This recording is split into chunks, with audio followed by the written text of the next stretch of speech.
Right then, howdy folks, and welcome to yet another monthly question and answer session on the Salt Mines Discord server. To anybody who's watching this on YouTube and thinking, what the hell, this is being posted as Monday's Mingles with Jingles. A couple of announcements to make before we get started with your questions. The first one being, well, first of all, welcome everybody to this Salt Mines Discord server Q&A. Don't forget that the staff are giving away 2 copies of the amazing new computer game Stray. That is going to be drawn tonight. You may enter for both of the giveaways, but if you win one, then the second will just be re-rolled in the event that you win both. One of the copies is available to everybody, but the second copy is reserved for Rate 5 Salt Miners and Patreon, Twitch, and YouTube supporters. So there's one copy available for everybody, and the other just to the people that go the extra mile and help support the channel. So good luck with that. If you're listening to this in Mingles with Jingles on Monday, you missed it. Tough.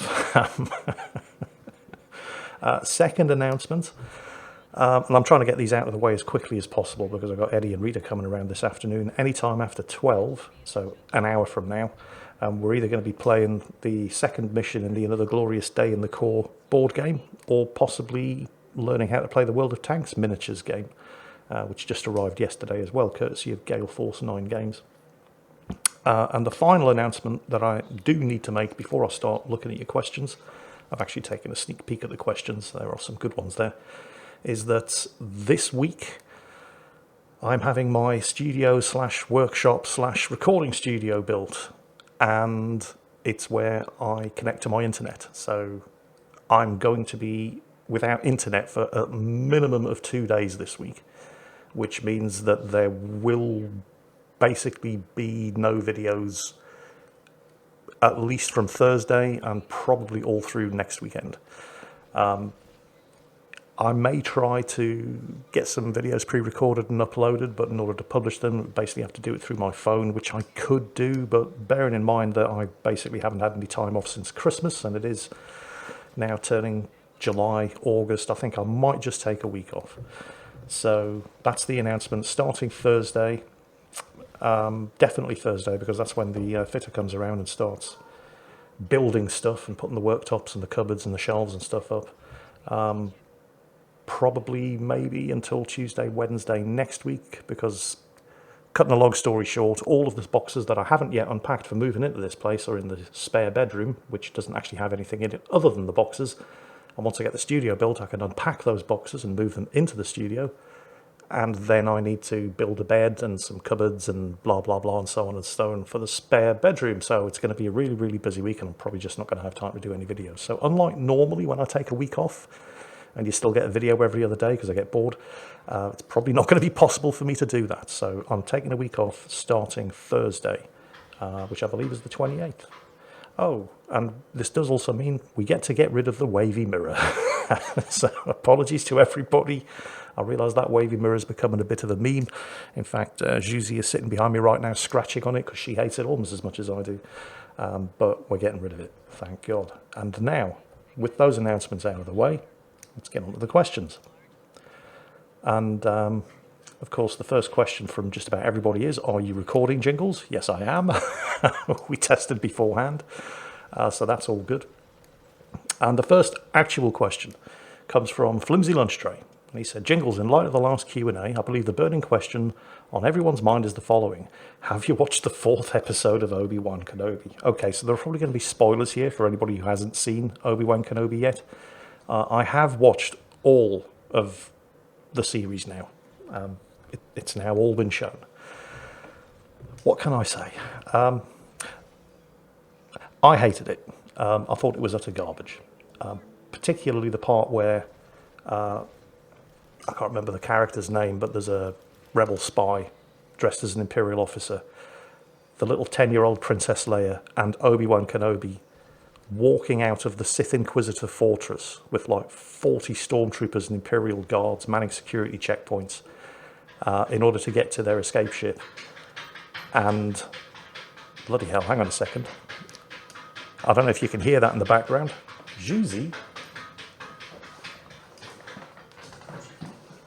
Yeah, she really doesn't like that wavy mirror.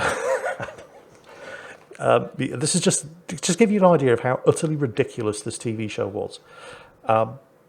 Obi-Wan Kenobi's disguise was he was wearing a hat. And remember, he's Obi-Wan Kenobi. He's got this big beard. When was the last time you saw an Imperial with a beard? All right, so he's got this big beard and he's wearing a long trench coat with Princess Leia under the coat.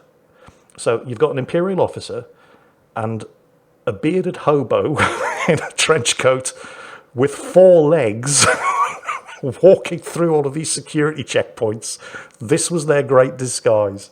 And yeah, that's the level of how ridiculous this show was from start to finish. And yet the final episode was actually pretty good.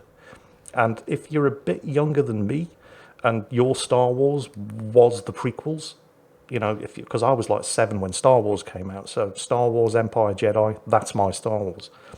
But if you're 20 years younger and the 3 prequels are your Star Wars and, you know, you love those, I can appreciate why you might love the Obi-Wan Kenobi series, because the last episode is really, really good. The second to last episode featured more ridiculousness, where, for example, the 10-year-old Princess Leia is suddenly a qualified mechanical engineer and knows how to fix docking stations. You know, it's just, providing you can get past the utter stupidity that is the plot of the first 5 episodes. I can't remember how many episodes there were in total, 5 or 6. The final episode is actually pretty good. And we'll have prequel fans screaming with joy. And I'm not going to spoil it for you if you haven't already seen it, because the final episode is not bad at all. Moving on to the next question, which is from Josh Webb. Good morning, Mr. Overlord, sir. First, are you recording? Yes, I am. Second, given the current temperature situation in the UK, how are you and the girls dealing with the heat? Yeah, summer down here on the south coast is usually pretty warm. When I was living in the old place, Eddie's house, because British houses don't have air conditioning. I think the statistic is something like 1% of British homes have air conditioning, because historically we've never needed it. Britain is not a warm country. British houses are insulated to keep the heat in. They're not air conditioned to pump the heat out. So when it does start getting hot, it's really bad in a British house. I mean, it could be 20 degrees outside, but it's 28 degrees inside upstairs, because the heat rises and then it doesn't go anywhere. You've got, you know, double glazed windows, you've got insulated roofs. That heat just stays, and it's a wet heat as well. You get high humidity, so 20 degrees outside, 28 degrees upstairs feels like 35 degrees because of the humidity, which is pretty bad for me because I don't handle the heat particularly well. My last deployment in the Royal Navy was on board HMS Manchester, the Type 42 destroyer, and I joined the ship in Valparaiso in Chile, and it was a South America in the summer. All the way up the Pacific coast of South America, through the Panama Canal, and it was torture. Absolute torture. It's the worst deployment I've ever done. Not because of the places we were going or the ship I was on, it was just the heat. Here, it's been, I think, the hottest day in recorded history. It was 40.2 degrees. It's like 105 Fahrenheit at Heathrow this week. And it wasn't that much cooler over here. And it was bad for me, but it was worse for the cats because they're wearing fur coats.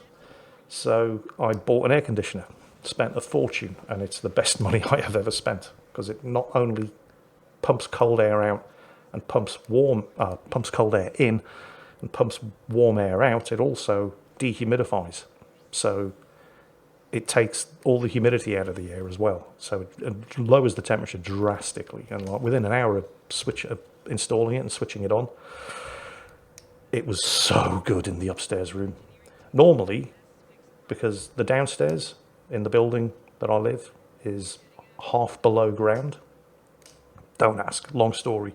And it's normally cooler downstairs than it is upstairs because, one, we're half below ground, so it's nice and cool, and heat rises. And it's now actually hotter downstairs than it is in the upstairs room, which is lovely and cool, although kind of noisy, which is a pain in the arse, because if I'm playing a board game up there and we're recording it for YouTube, I have to turn the air conditioning off because there's too much background noise. But we'll cross that bridge when we come to it. But yeah, the girls are loving it upstairs with the air conditioning. It's nice and cool for them. Poor things, because they're wearing fur coats in this heat. And yeah, so yeah, that air conditioner, best money I ever spent. Next question comes from Excelk. Are you recording, Jingles? He said. This all goes back, by the way, to about 3 Q&As ago, where I completely forgot to press the record button. And I did the entire hour and a half Q&A without recording it. But this is good. This is good. I mean, I realise it's reaching meme status now, but it's a reminder, because I do forget this sort of thing. So even though everybody's taken the piss by starting their questions with Jingles, are you recording? It's actually a good thing, because I probably would forget at some point otherwise. But the rest of his question was, what happened to the cat you and the neighbour were looking after? Is the neighbour still doing it? Yeah, this was Alfie, a white and ginger. I mean, technically you could call him a stray. I did a video on him, because he is actually owned by somebody. Anybody who saw the video might notice the collar around his neck. But the house that he technically lives in has 5 other cats and 4 very young children. And he couldn't be dealing with all of that shit. So he basically spends his entire life outside. And he liked to sleep and sunbathe on the bins outside our front door. This was when I was living at Eddie's place. And myself and my neighbour would take care of him, put food down for him, make sure he had fresh water. I bought a little cat house for him. But obviously I moved away, and he was such a nice cat. Really, really good boy, very affectionate, very talkative. But obviously I moved away, and he's now 3 miles away, so I don't get to look after him every day. But the neighbour is still looking after him. They took the cat house that I bought for him, and they've moved it into their back garden, which is where he started spending most of his time. So it's fully enclosed, so he's perfectly safe in there. He's got the little house that he can sleep in when it gets cold during the winter. And he's fed and he's looked after and he's loved. So yeah, Alfie's doing just fine. Thank you for asking. Next question from Basement Jesus. Dear Jingles, going off the license thing a while back, if tanks, planes and warships were able to be owned by common folk with cost of operation and knowledge of operation not being an issue, which of each 3 would you own for your use in daily life? For extra fun, let's say all the goodies attached are functional. Tanks, planes and warships. Well, okay, well, assuming I knew how to fly a plane, steering a warship isn't difficult. And tanks are relatively easy. You've got 2 levers, one to control each track. So tanks, planes and warships. Well, if it was a tank, it would have to be a chieftain, I think, because classic Cold War tank, and you have no problems with parking. Because when you're driving a 60-ton tank, you park wherever you damn well want. Also, dirty, great big 120mm gun. For a plane, I don't know. It would have to be, I mean, I'm assuming planes count as helicopters. That's a good one to come back on. I'm assuming helicopters count for planes as well, because helicopters are really, really convenient. You get a nice small one like a Westland Wasp or a Lynx. Actually, I think maybe a Lynx, because I've flown in a Lynx. I used to be boarding team on HMS Newcastle and did a couple of boardings.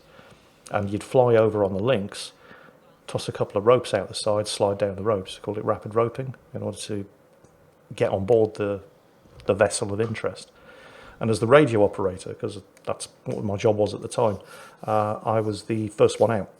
So I would sit with my legs dangling over the side of the Lynx with a winch and this dirty, great big, thick nylon rope hanging from the winch and crossed over in a figure of 8 on my lap. So I'd have, the reason it was me was because as the radio operator, I didn't get a rifle. I got a sidearm, 9mm pistol, because I had a Klansman radio on my back, so I was carrying enough weight.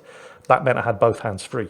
So I'd have one hand holding onto the winch, the right hand up over my head holding onto the winch. My left arm would be over the top of the rope, down between my legs and holding onto the edge of the helicopter deck to keep the rope from falling out of my lap. So we'd go in the hover over the vessel of interest, and I'd just kick the rope out with my legs and my left hand, and then grab onto it and straight down. You'd wear welding gloves, otherwise you'd take the skin right off the palms of your hands. So I was the first one out, and I was basically bodyguard for the boarding officer. So I was with him at all times because I had the radio.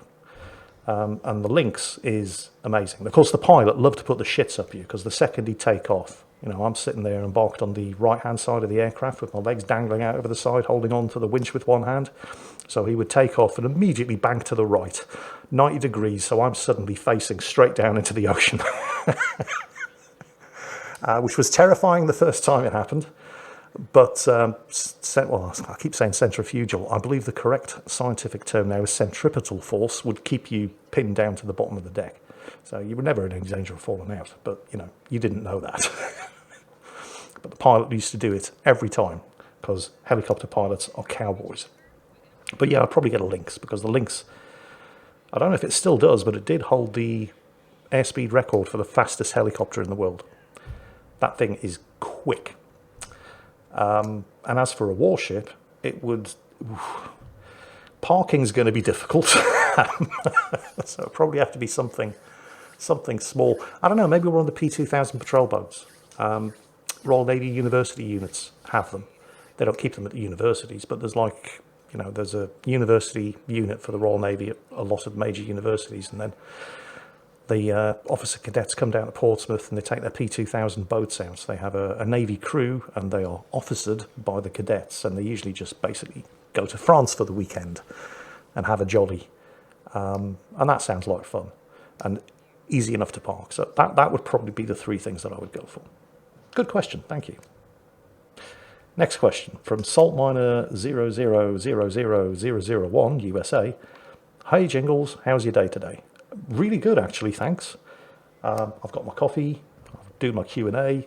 Got some friends coming around later. I'm cooking a steak casserole, which we're going to have for dinner tonight. I can actually smell it now, and it's smelling really, really good. I've got 4 sirloin steaks, and I cut them up and cubed them. So, it's going to be really, really good. Lots of potatoes, got some onions in there, some Provençal herbs. I've got some spinach. All the good stuff, it's all in there. I can smell it cooking now. It's going to be going for a good 6 hours, get everything nice and tender. So yeah, thanks for asking. Really good day. Mobius 10 says, morning Jingles, have you hit the record button? Yep, I have. Down there at the bottom right of my screen, I can see the recording icon. I know it's all working.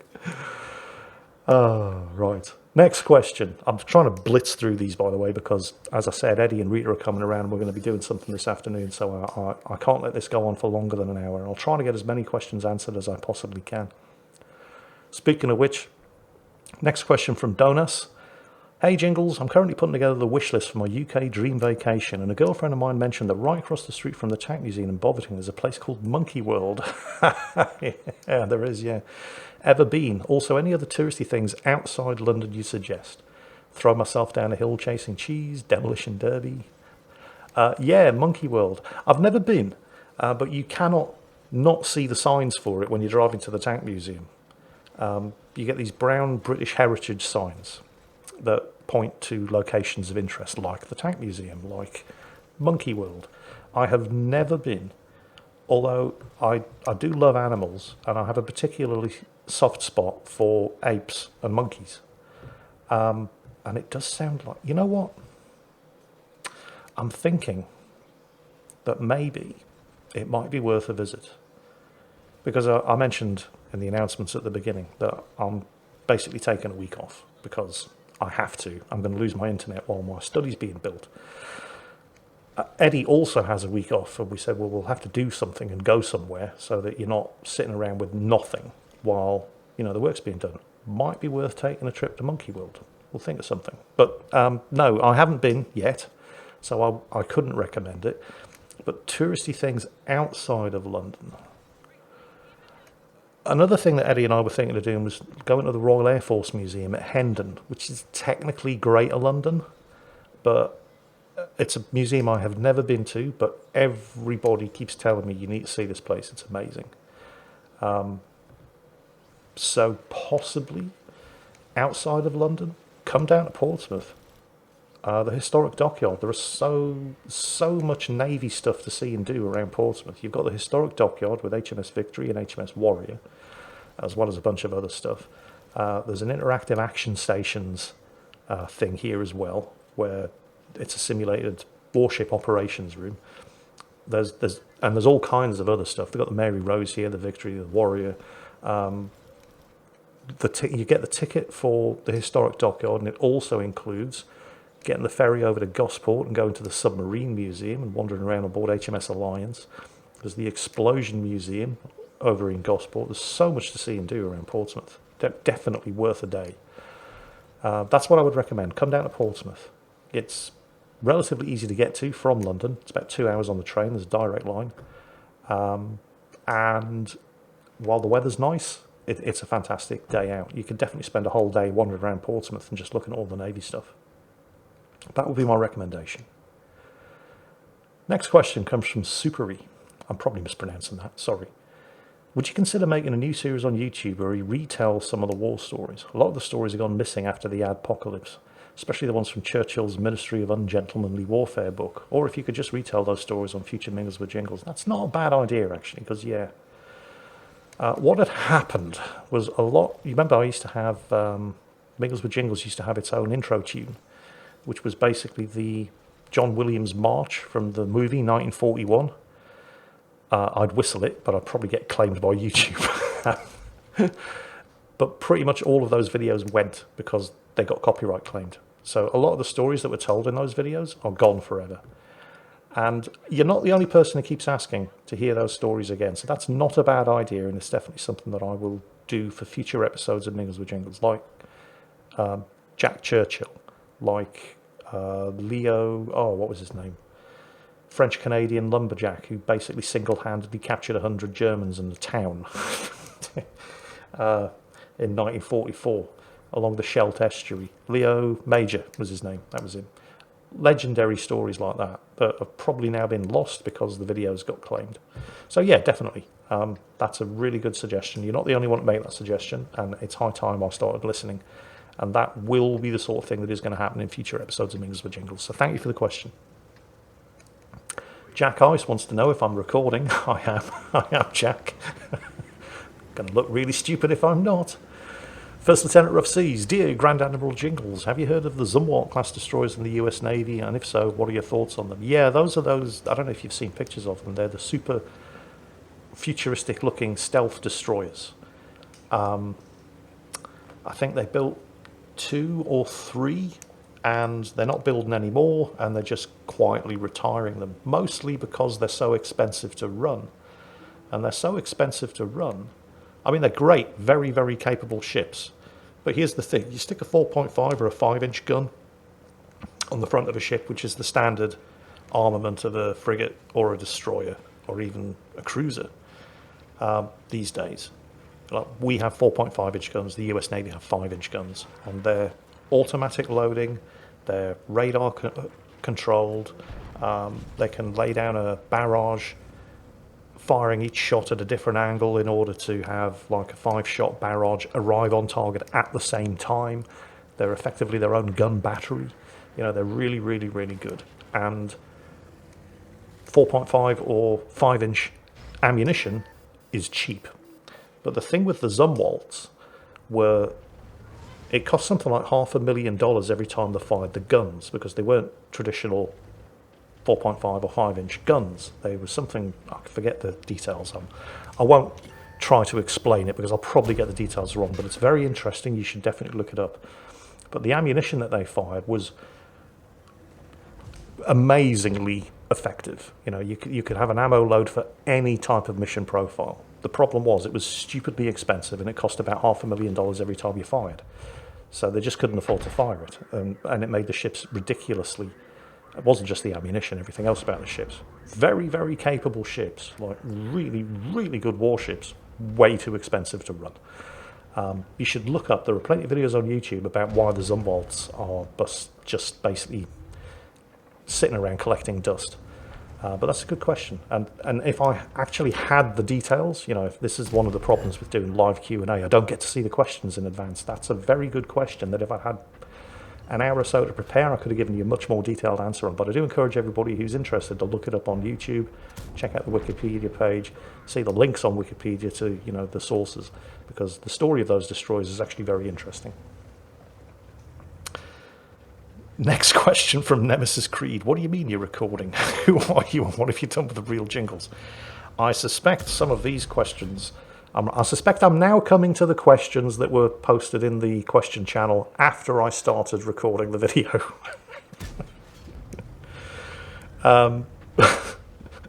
Next one from Faisal. Good morning from North America, Jingles. I was wondering if you had any basic tips for college, university cooking. Oh, right. Yeah. I think noodles are probably going to be your friend because they're really cheap. They're a good source of carbohydrates.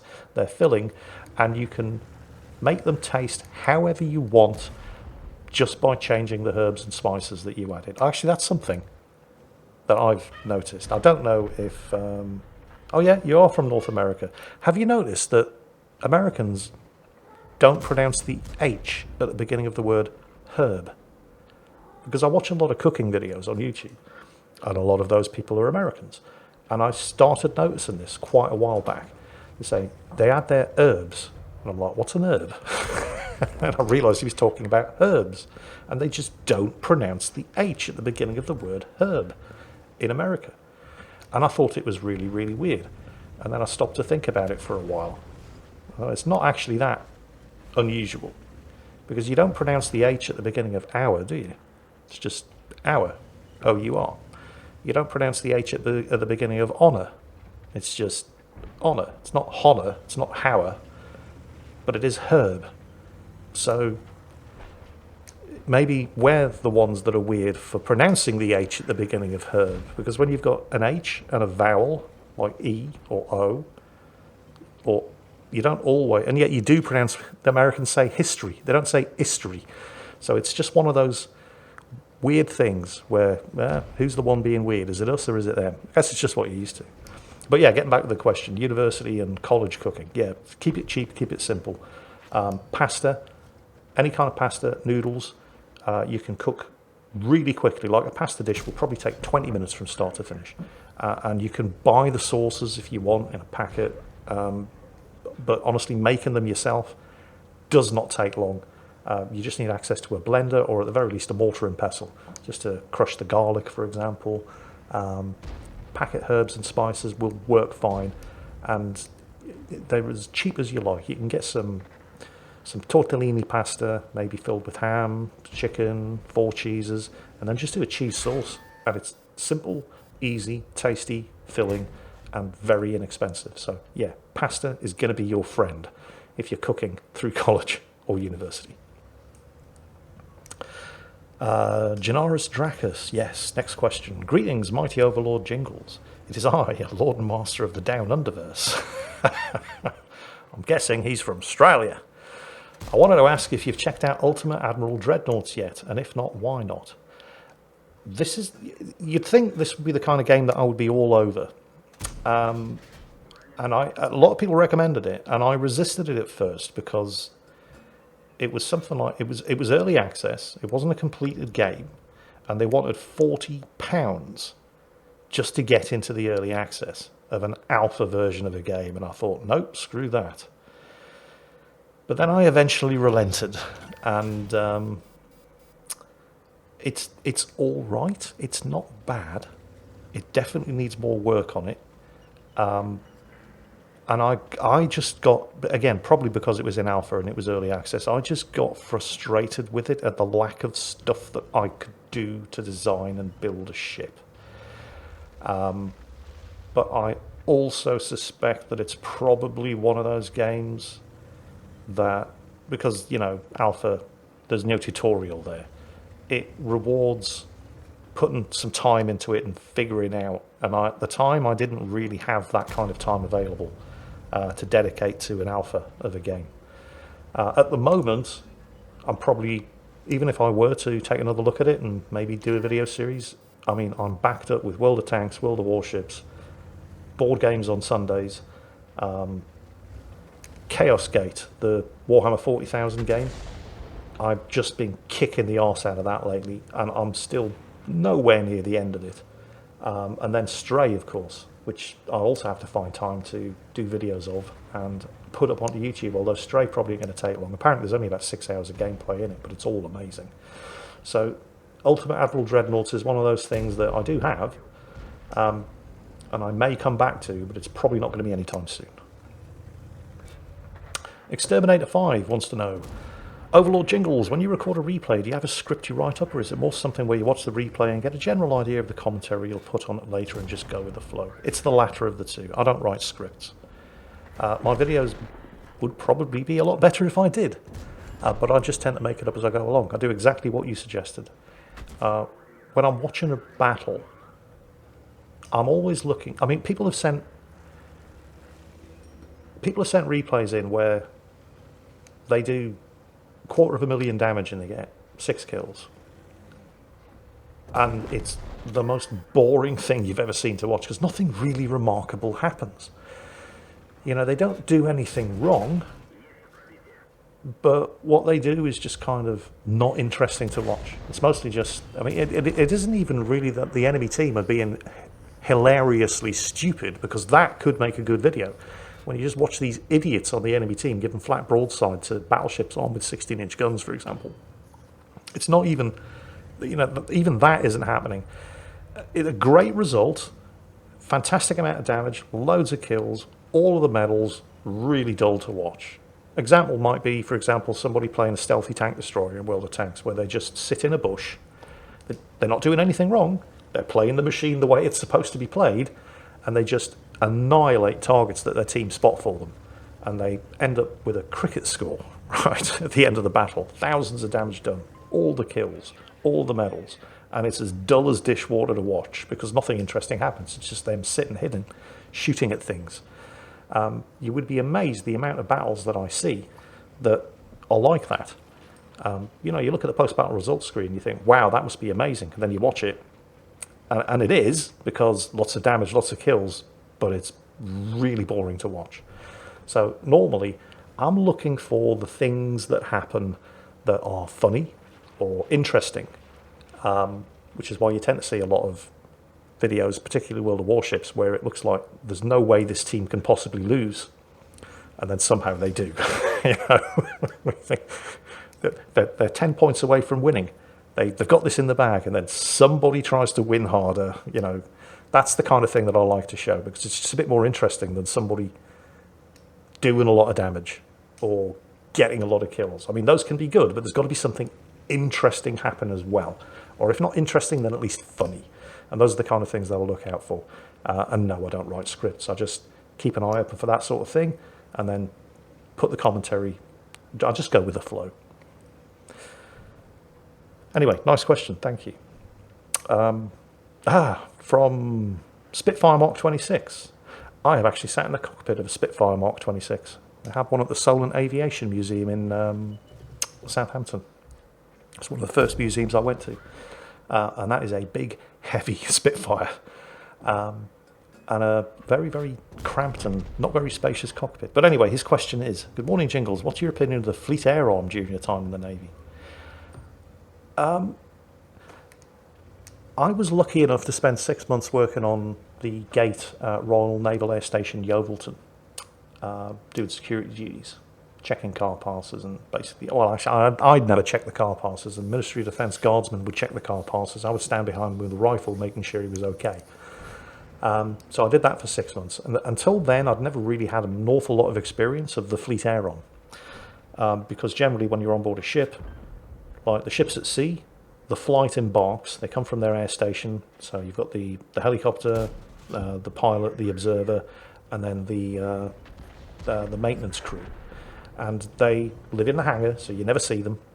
And unless you're in a mess deck with them, which I never was, because of the jobs that I had, I was in other mess decks, you basically never see the flight. They're always sunbathing on the upper deck when they're doing the maintenance, and you have no real experience of interacting with them.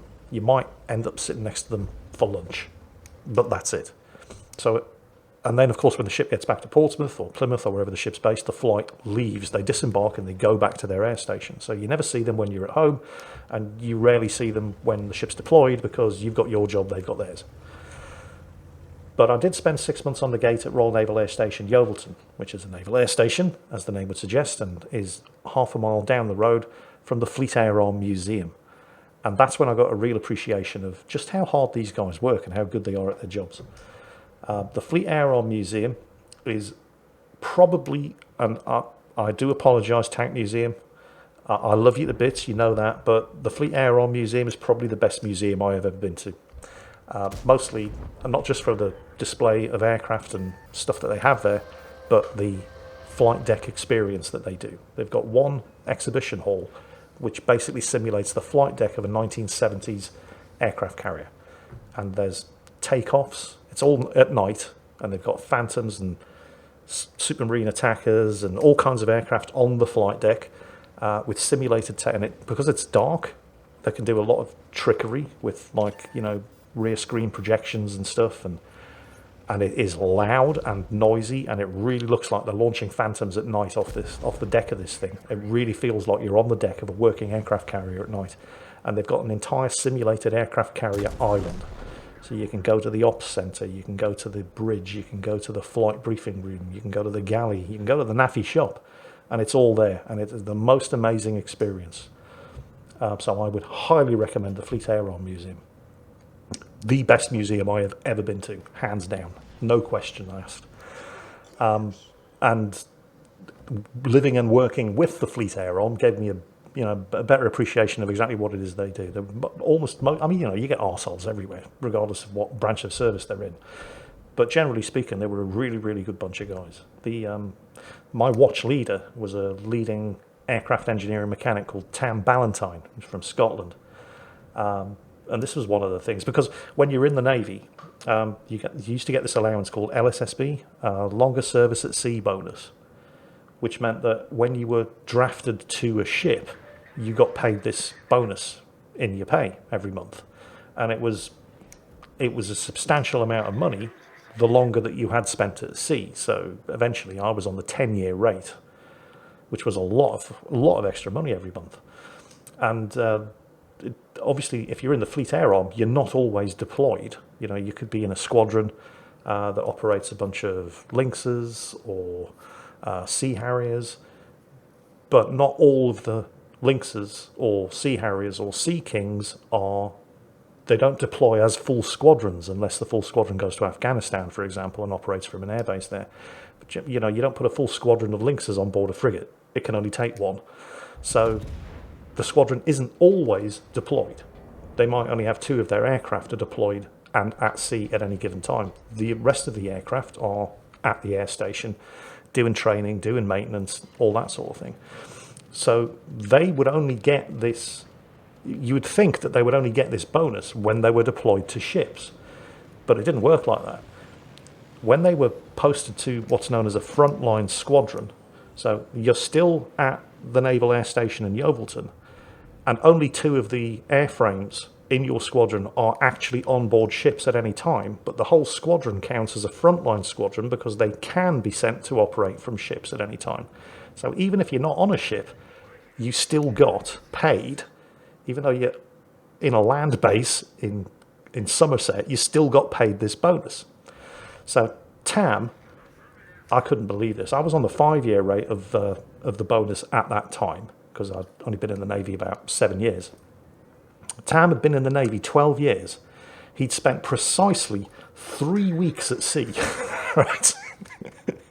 Been in the Fleet Air Arm, which is part of the Royal Navy, for 12 years. He'd spent precisely 3 weeks at sea in that entire time, and he was on the 10-year rate of this bonus because of all the time that he'd spent on frontline squadrons. I thought, you bastard. I couldn't believe it, but those were the rules. That's how it worked. Man, I wandered right off. Well, I suppose I stayed on topic. I'm talking about the Fleet Air Arm, but yeah, rules and regulations, funny old things. Right, next question comes from Hicks. I can't wait to see. Unfortunately, I can't really tab out here and have a look and see what all your responses are, but hey, whatever. I'm sure it's going to be good. And I'm sure that at this point in Mingles with Jingles, it's going to generate some outrage in the comments section. But anyway, yes. Next question from Hickstar. Oh, the mightiest of Jingles. Yes, I'm recording. Yes, I'm sure. Okay, on with the question. With all of your Audible recommendations, all of which I have enjoyed. Oh, that's good. I'm wondering if you ever read Thunder Below by Eugene Lucky Flucky. Cheers, keep cool, or try, I guess. Oh, did you equip grenades and extract a servo skulls? Oh, yeah, the Warhammer memes are real. This is a book that I keep hearing recommendations. And no, I haven't read it. And I don't know what it's about. although I imagine it's got something to do with submarines. You know what? I'm just going to have to look it up and get it, because every now and then when I do one of the Audible sponsorships, and unfortunately, I'm afraid that the sponsorships will continue, because if you guys turn ad blockers on, which I wouldn't blame you for, we covered this in the last Mingles with Jingles, YouTube's adverts are getting out of control. So I don't blame anybody who uses an ad blocker on YouTube. But if you're going to use ad blockers, I'm going to take sponsorships. You can't have it both ways. But I might have to check that out as maybe next month's Audible recommendation. Thunder Below by Eugene Lucky Flucky. I will have to check that out, because people do keep recommending it, and I'm kind of getting curious now. Evil Hens. Will you have Rita or Minnie and Eddie on a Q&A? Probably not, because of the way this is recorded. It wouldn't be impossible, but it would be difficult. Just trying to get a single microphone working can be tricky. For example, as I'm sitting here recording this right now, I'm joined on the Q&A stage by 3 members of the Saltmine Discord server. But I checked before this all went live, and it's recording my voice perfectly, but it's not recording theirs, regardless of how I change the system sound settings. So that kind of problem is the sort of thing that would make it tricky for me to get Eddie and Rita sitting next to me while we do this. It wouldn't be impossible, but it would be difficult. What I will do with Rita and Eddie is, like, for example, last week, I think it was last week's Mingles with Jingles, I sat on the couch with Rita and we shot the shit. And then a couple of weeks before that, I sat on the couch with Eddie and we shot the shit. And did an episode of Mingles with Jingles like that. So that's the sort of thing that's much more comfortable, much easier to do than have us all clustered around one microphone trying to do a live Q&A. So probably not a live Q&A like this, but definitely sitting on the couch with Eddie and Rita and just chatting. There will be more of that sort of thing in the future. Next question comes from Nah. Good morning. Hope you're splendid. That's all. I am splendid. Thank you for asking. Yeah. Next question from Mr. Pleasant. And we're going to have to start wrapping things up here, so I'm nowhere near getting through all of the questions. I do apologise. But Mr. Pleasant wants to know, dear Jingles, how is everything going with your home? Are most of the things by now set up how you want it to? Almost all of it, yes. As I said, I'm going to have to take about a week off in order to get the study built. Upstairs is perfect. Everything. I've got my kitchen island, I've got my dining table and chairs, I've got my couch, I've got my armchair, I've got all the cat furniture, TV, bookshelves. Upstairs is fantastic. Got my hallway furniture, you know, the rest to sit on, store your shoes in, hang your coats up, it's all there. Downstairs, my bedroom is good. I've got the bed, I've got the cupboards, I've got the blanket box, so on and so on, bedside tables, it's all good. There are 2 other rooms. The spare bedroom, which at the moment is just full of boxes of stuff that have to stay in the boxes until I get the studio built, and then can transfer them from the boxes to the shelves and the desks in the studio. That's happening on Thursday, Friday, possibly also Saturday, which is why I'm having to take some time off, because this room that I'm sitting recording this in is a temporary recording studio. And this week I get this turned into a permanent recording studio. Unfortunately, this is also where I've run my internet from, so I'm going to lose my internet while they're busy doing that. After they've done that, I get the internet back, but then I have to move everything that's in the packing boxes from the spare bedroom into this room, and then I have to build a bed and cupboards and a desk and all that sort of stuff in the spare bedroom. So by possibly this time, maybe by Tuesday or Wednesday next week, I can finally stop spending money on this place. Everything will be the way that I need it. Which isn't bad. I'll have been living here 4 months. A lot of people, they buy a house and 10 years later, they've still got packing boxes in the attic that they haven't actually unpacked from when they moved in yet. So I'm doing pretty well if I can get it all done within 4 months. So yeah, probably a week, Tuesday, Wednesday, I'll be done. I can stop spending money and everything will be set up the way I want it to be. So yeah.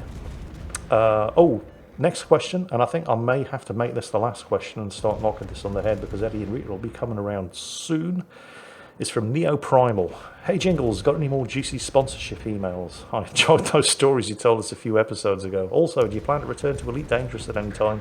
There's currently a Thargoid event going on that's likely going to lead to new ships being added, and Thargoid ground combat. Ooh. Okay, last question first. That might be worth going back and having a look at, actually. I mostly stopped playing Elite Dangerous because of the disastrous Odyssey expansion launch, which just broke so many things and didn't really deliver on what it promised. Although I did enjoy the ground combat stuff. And I mean, the Thargoids, for those of you who haven't played Elite Dangerous, hunting Thargoids is probably the most, aside from PvP against other players who were really, really good, hunting down Thargoids is probably the most dangerous thing you can do in Elite Dangerous. And I wasn't very good at it. But Thargoid ground combat, I might have to take a look at that, actually. And hopefully, you know, it's been a year now since Odyssey came out. They've worked out most of the bugs and stuff that was broken from the initial release. Going back to the first question, any more juicy sponsorship emails? Yeah, I keep getting all of these. I mean, like I say, I do 3 sponsored videos a month, which isn't bad considering I basically put a video up every day. So 2 for NordPass, 1 for Audible every month, and that's it. It's not that I'm short of offers. It's just those are the ones that I feel, well, they're the ones I use. So I'm actually in a position to recommend them because I do actually use them. You know, I'm not sitting here telling you how amazing Raid Shadow Legends is. Apparently it's not that bad a game. Don't worry, this isn't the sponsored section. But it's just the way that they market it and the pressure they try to put on the people that they offer sponsorships to. I can't be dealing with.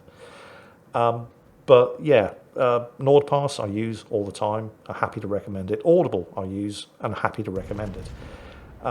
But I do get, I mean, in fact, I can go to my, let's just have a quick look right now and see how many sponsorship offers. Come on, refresh the page. Here we go. Bearing in mind it's a Sunday, I mean, who works on a Sunday? Well, other than me. Yeah. Oh yeah, the classic one that I got this week was from War Thunder. So I've got a couple of War Thunder videos. I've got some video ready that I can put a commentary on for a War Thunder video, and some, I think it may have been the way that the companies the companies rarely actually approach the game developer companies and the publishers. They rarely actually approach people like me directly. Normally, they have an advertising budget, a marketing budget, and they say, okay, we've got this much money, and they hire a marketing agency, and they say, here's a bunch of money. This is the kind of return we expect on that amount of money. This is the kind of the number of YouTube views or the clicks that we expect to receive. Go and get that for us. And the marketing agencies contact people like me and say, you know, we'd like to pay you this much to do a 90-second integration at the beginning of the video, or a dedicated video, you know, what would you charge, and so on and so on and so on and so on. And then anything left over, they get to keep. So the marketing agency have a vested interest in trying to get people like me to do a video for them for as little as possible so they can keep the rest of the money. That's how they make their living. So I started getting emails, and normally I don't even bother replying. That doesn't stop them from, you know, we're circling back. Did you see my previous email? Yeah, I'm not interested. Take the hint, go away. But there was this one, and I thought, well, you know, I kind of like War Thunder. I mean, there are things about it I don't like, but as a game, you know, leaving aside the economy, as a game, it's not bad. And War Thunder videos can be fun.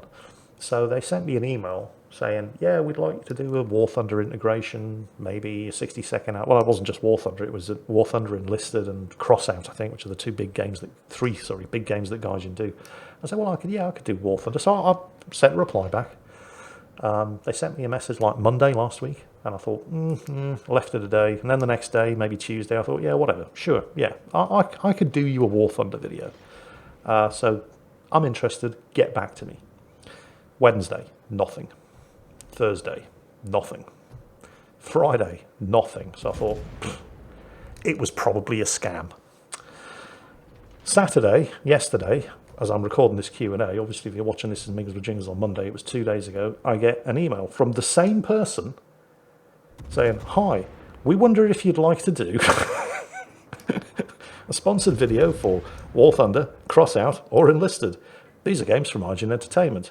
They're European, they're not, they're Russian, although they have moved their offices to Europe. I believe they're based in Germany now. But very careful not to say Russian, given what's going on in Eastern Europe at the moment. And it was like, First, you've already asked me this question.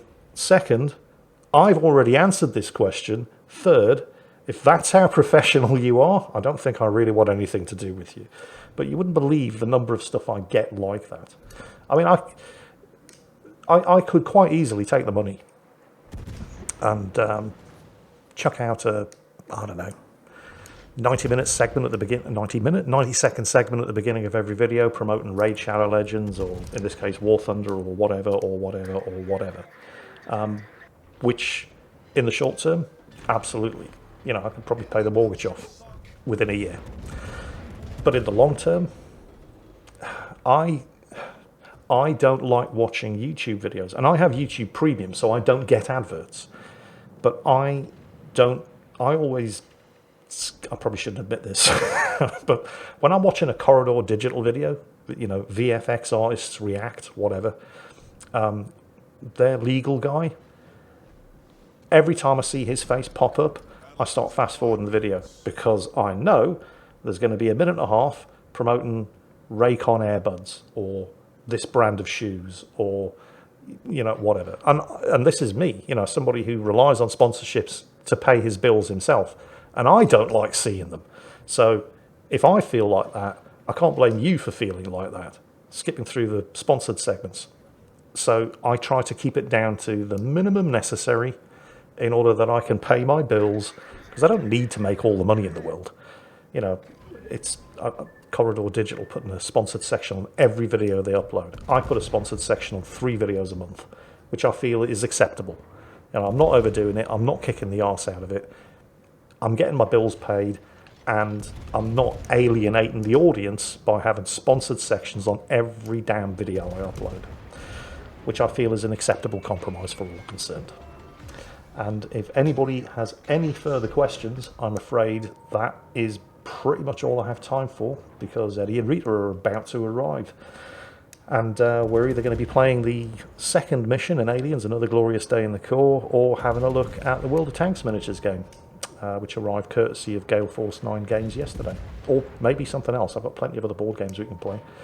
And then I'm cooking a steak casserole, which we're all going to be having for dinner tonight.